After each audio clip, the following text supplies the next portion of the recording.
Mark Cuban had the comments about college basketball. He joins us now. What made you kind of take issue with college basketball this year, right now?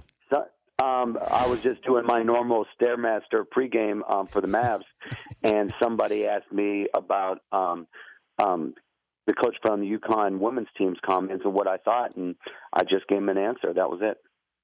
Well, I agree with Gino Auriemma that it's not free-flowing, it's not fun, but I blame a lot of this on the coaches, Mark, that they coach every single possession. They don't trust their players, their point guards, no transition points. It's like you get the rebound and then you stop and you wait for the coach to coach you, and it just slows the game down. There's how many D1 coaches? Yeah. I mean, how many are there? There's 116? No, there's more than that. Yeah, there's a couple of hundred. Okay, well, so whatever it is, they're all doing it except for maybe 5. Yeah. And the whole sport is suffering as a result. It's just hard to watch when 20 out of 35 seconds of a possession is side to side. And, maybe it's because coaches are trying to protect their job. Maybe it's because they want to shorten the game and slow the game to reduce the inflection points, right, the impact points. But whatever it is, it's ugly. I mean, and I love watching, look, there's NBA, and they're the best of the best without question. But just the heart and hustle and just the college game should be about playing, not trying to reduce the length of the game or the action in a game. All right, what do you do with the shot clock? Would you put it down to 24? Yeah? Yeah, because I think that's where international's going as well. So if let the kids play basketball. Why is it short? They're already playing just 40 minutes. No one's saying stretch it to 48 minutes. Right? 40 is fine. 220 halves is fine. But if you're only playing 40, it's not like they're playing 60s and you need to slow it down. Right? So they're playing a shorter game. Let's get more action. Let them play more basketball. Because the flip side of that is more kids will have to play as well. It's going to be harder now when you slow the game down. Your one horse or your two horses, the kids that play the most, they can play 38 minutes, 40 minutes. You won't be able to, and more kids will be able to play, and this is college sports, and that's a good thing, right? How does this affect the NBA product? Kids don't know how to play basketball. I mean, you talk about basketball IQ, you talk about skill set. It starts at the AAU level. It's horrible there. Kids are based. Not always, but in a lot of cases, they're meal tickets, and then they go to college. And in a lot of cases, they're trying to be a one and done player. But even if they're not, if the amount of actual basketball activity in a possession is 10 to 15 seconds, and it's a shortened game, then fewer guys get involved. Fewer guys have to have basketball skill, and they just don't. They don't get the skill set, and so it's not good for our game. I mean, we overcome it, obviously, but I think it would be better for all involved if they actually played basketball for 40 minutes instead of 22 minutes. He's Mark Cuban, Dallas Mavericks owner, joining us, Dan Patrick Show. White Castle wants a piece of you, by the way. You said your quote is the referees couldn't manage a White Castle. You may have to work a shift there. Here you go. You took on Dairy Queen a couple of years ago. Here you go with White Castle. Yeah, why not, right? I figured I didn't want to go back to Dairy Queen again, and so I figured I had to come up with something a little bit different. Yeah, just tell White Castle, be careful or you'll buy them. Oh, no, man, I love White Castles. I mean, they don't have them in Texas, and every time I go back to Indiana, I got to have my White Castles. Got to have a couple bags. Who's your MVP this year? Oh, my goodness.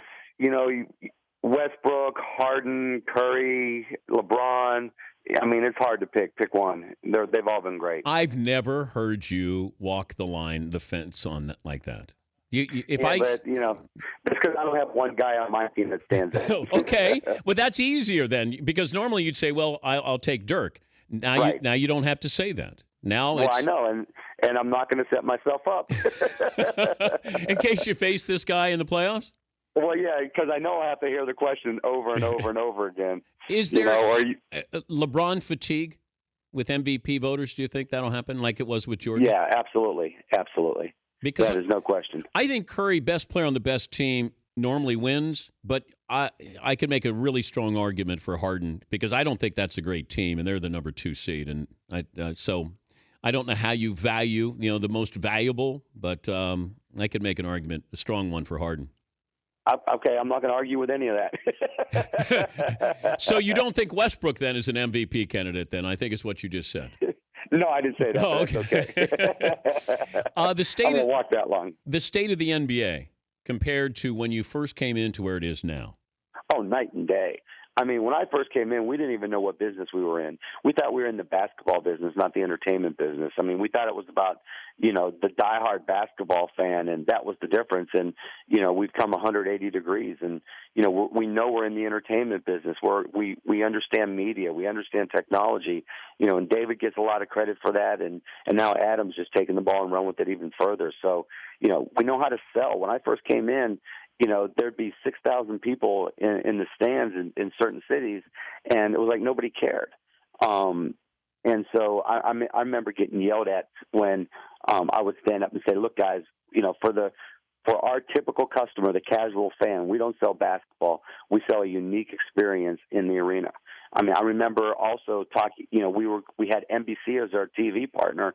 And the discussion was, well, they're saying that maybe we should broadcast fewer games, and that'll create more interest in those games. And I remember standing up in the meeting, and everybody would just roll their eyes every time I did and say, look, cable needs content.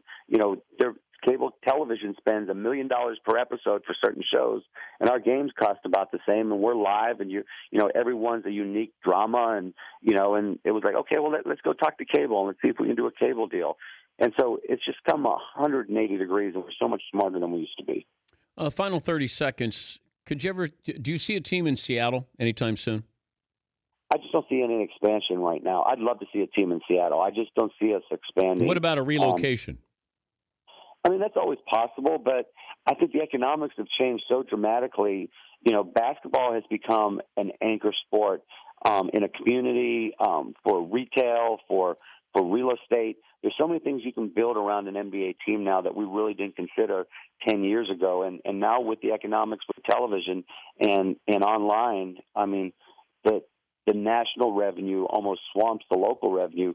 And so you don't have to move. You don't have to relocate. So unless something really aberrational happens that I don't expect, I don't see expansion in the short term, and I don't see relocation. But, stranger things have happened, and Adam might have a different plan in mind, so we'll see.